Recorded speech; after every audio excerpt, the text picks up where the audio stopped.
Welcome, thinkers and learners, to the very first episode of Whiteboard Wednesday. I'm Dr. Jason Wright with Think It Clear, and each week I'm going to use this format to bring you a short form instructional that's going to provide some insight on something that you need to know as a student that's going to help you boost your skills academically, professionally, and personally. The topic that we have on today's agenda is the 5 actions to ensure that you start the semester off right. Not just this semester, but every semester after this. And if you're a high school student, then this is going to be helpful for you. But this is mostly for those of you that are college students, master students, PhD students, whichever level you might be. Okay, so the first thing, we have a lot to cover, so I want to get right into it. The first thing is secure all of your resources. Now, you'll notice that on this list, I do not have books. I think that that's probably the most obvious thing that you should secure, and whether you rent, buy, download, whatever format that's going to be, however you're going to do that, secure what you need to secure in that regard. The first thing that I have on the list is the syllabi. Now, not all professors these days are going to hand you a paper syllabus. A lot do, but not all. If you have a professor who doesn't provide a paper syllabus, then you need to print one out through the online course room. I would always recommend doing this because each syllabus is going to have in it the assignments that are going to be due throughout the course of that particular semester. And whenever you get that, part of what you need to do in the first week is write down all of your assignments that are going to be due, when they're going to be due, so that you can start carving out your schedule. We're going to talk about that towards the end, so we'll get to that a little bit later. The next thing is the manual resources, your pens, pencils, your paper, notebooks, all of those types of things. And the thing that I want to focus on here is try to secure as many of these resources at the beginning of the semester as you can. Reference your syllabi, get an idea as to what all you're going to need. This is going to include your Scantron, but get what you can in the beginning, because you don't want to get to some point in the semester where you're going to need something and you don't have it. Those students that are the ones that show up, let's say, to a test and don't have a Scantron or a pencil and having to ask the people around them, those students tend to be kind of annoying, especially if you're the type of student who always has one and is handing those out. Don't be that student who doesn't have what they need when they need it. So secure what you can at the beginning of the semester. The last thing here is the apps and services. I would recommend that you investigate the productivity apps that are going to be helpful for you. Those are going to be things like Evernote, which is going to help you organize all of your notes and then some. It's a highly powerful app. Your calendar app, your alarm for when you are studying. There's a range of different apps that are going to be helpful. And actually, we're going to provide a list in the description below that you can link to that will help guide you in those types of apps. Also, the services that are available. I'm not going to name all of them because there's so many out there. But the two that really come to mind the most is another YouTube resource, which is Crash Course. They have some really good content-specific tutorials, and then Khan Academy. Both of those are content-specific. What we cover here and with Think It Clear is more skill-specific, and there's not as many skill-specific resources out there. There's a wealth of content-specific resources. So secure your syllabi, secure the manual resources, and then the apps and services. Second thing is the assess the time needed for each class.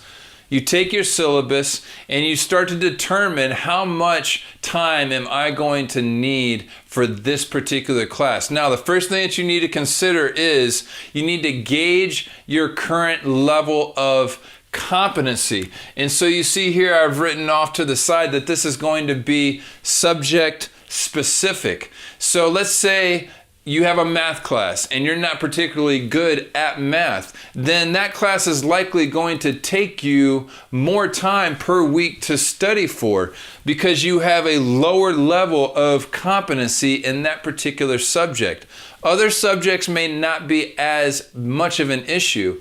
But if you were to have 4 classes and you were to rank each class on a scale of 1 to 10 as far as their difficulty, and you gave math something like a 10, then that's obviously going to be more important, or it's going to need more time than something that you're going to rank more like a 2 or 3. The next thing is gauge the level of difficulty, which is part of what we're talking about here. So you have your competency that you might rank as far as your overall skill level for that subject, and then you have the level of difficulty. So historically, one of the most, as far as the first couple of years, one of the most difficult classes students take are the A&P, Anatomy and Physiology classes, and there's typically 2 of them. But they're so content laborious, or intensive that the amount of difficulty incrementally or exponentially increases because of the amount of the workload. So again, having this kind of insight in the beginning is really important because it's going to help you carve out your schedule. The last thing is, what are the amount of things due? You may have some classes where you have an assignment due every single class period or every week, whereas you have other classes where you might have just 4 or 5 exams for the entire 16-week period. Knowing which class has what kind of assignments and the quantity of assignments. So really, difficulty is quality, amount of things due is quantity. So take a quantity and quality assessment with the level of competency that you have for that particular subject and try to make as accurate of an assessment as you can in the first week. The third thing is show up on time to every class. You want to set a precedence. That's the first point here. Set a precedence in the first week for how you're going to go to class. Going to class is still extremely important. A lot of teachers have attendance policies. A lot of schools have attendance policies. And even if they don't, being in class, being immersed in that particular atmosphere is oftentimes extremely helpful in you being able to saturate the learning that's a part of that particular subject. And again, what you're doing here is you're setting a habit. So the next thing is set good habits. Your habits are either healthy or they're unhealthy when it comes to your academics. So part of what you can do, no matter what your habits have been in prior semesters, every semester is a fresh start, is an opportunity that you have to set good, not even good, great habits. Part of what I would make you aware of is the 5th week. Sometime in the 5th or 6th week of the semester, what I have found as an instructor is that many students start to decline in their attendance. They start to decline in their perseverance and diligence, And so you need to be conscious of this because it's something that is going to be a landmine for a lot of students. How can you help avoid this? You set a precedence for the good habits that you're going to start in the very first week. The 4th thing is introduce yourself, and specifically introduce yourself to the people who are most important for that particular semester. And I've itemized here 3 different populations of people: your teachers, the students around you in each class, and then the tutors and coordinators in the labs that you may go to throughout that semester. At the beginning of the semester, in the first week, make a healthy attempt to introduce yourself to your teacher at a minimum. Now, I'm not saying go up there and start telling them your life story. Go up, introduce yourself, say it's good to be in the class, walk away. You don't want to talk their ear off. You don't want to leave a bad impression on the first introduction. So when you introduce yourself, the best thing that you can do is just help them put a name to the face.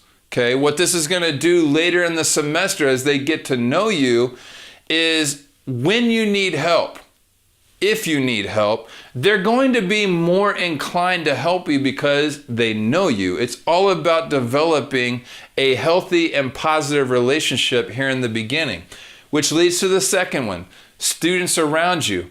Whether it's a seating chart that you have or not, most students typically end up sitting in about the same spot most class periods. And so it's a good idea to get to know the people around you because they're going to have some skills and abilities that you're likely not going to have. There is strength in numbers. And even though you might study mostly on your own, when it comes to trying to figure out some problems in that particular class or trying to better understand something, maybe somebody else takes better notes than you. Maybe you like to study in group sessions, and these are the people that are with you. I say they're in the trenches with you. You're going through the same issues, the same problems at the same time. Do not put yourself on an island. Introduce yourself to the students around you. The last are the tutors and coordinators within the labs that are on campus. Depending on the level of competency that you have in any particular subject is going to depend on what kind of tutoring you're going to need. So I remember having to spend about 5 hours a week in the math lab for college algebra. I started the semester off thinking it was going to be easy. It wasn't too long before I realized it was going to be difficult for me, and I had to spend a bunch of time in there. And I got to know the tutors in there very well to the point where we were on a first name basis, and I was able to get the help that I needed quickly because of the relationship that I had developed with them. Coordinators are going to be the type of people who really kind of run things, and it's always good to know the person who runs something. So get to know these three sets of people at a minimum and start making those introductions in the first week. The fifth thing is discover your on-campus and online resources. Every school has a wealth of resources available to every student, and that's both on campus and online. The best place, the place that has the most resource, is still going to be the physical library on your campus. And so I would recommend that you walk that library and you even sign up for a tour so that you can have somebody who knows every single nook and cranny of that space that's going to help you be able to find what you need to find when you need to find it. The library also has an environment that's closest to test environments, and I always recommend students go and study at the library for their tests when it's about a day or two away from the test, because it puts you into that test environment. The next place is going to be the student union. The student union is typically going to be where a lot of your labs are going to be as far as getting tutoring and things like that. So that's the third thing on the list. So the student union is a pretty powerful place. Really, the best thing that the student union has to offer is going to be a lot of areas where you can study by yourself. But if you're going to study in a group, this is oftentimes the best place because it's kind of designed for group atmospheres a lot of times. So become familiar with all of the resources in the student union. The last, again, is the tutoring and the success labs. Depending on which area you struggle with, the subject area you struggle with, you need to know where those labs are. I call some success labs because there are some labs that are specifically tied into student-related skill sets and not just content specific. So tutoring labs are going to be more content specific, whereas success labs might be more skill specific. Get to know these places, get to know the people in those places. The online resources that you have available to you, this is sometimes the best kept secret. And it shouldn't be a secret. This is something everybody should know because you find out about it in orientation. But the reality is most students don't utilize the online library specifically to its full value.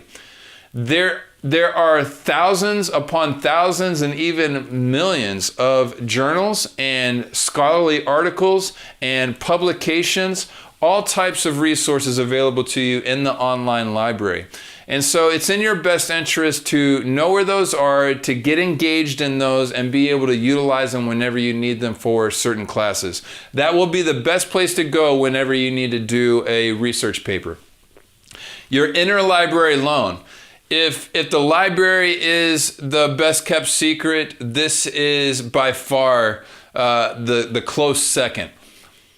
The interlibrary loan is a quota or a threshold of money, if you will, that's available to each student to be able to secure a resource that the library doesn't currently have.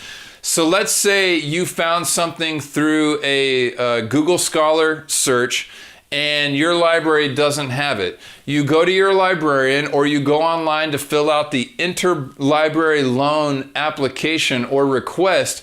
And what the library is going to do is they're going to get that for you. They're going to secure a copy for you and then provide that to you at no additional cost.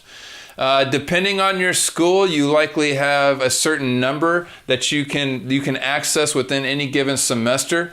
Whenever I was doing my master's and PhD, I had 20 loans available to me every single term. And I took advantage of them a lot of times because I would get the copy and most of the time I'd be able to keep that copy. So it's a way of getting free books a lot of times, or free information.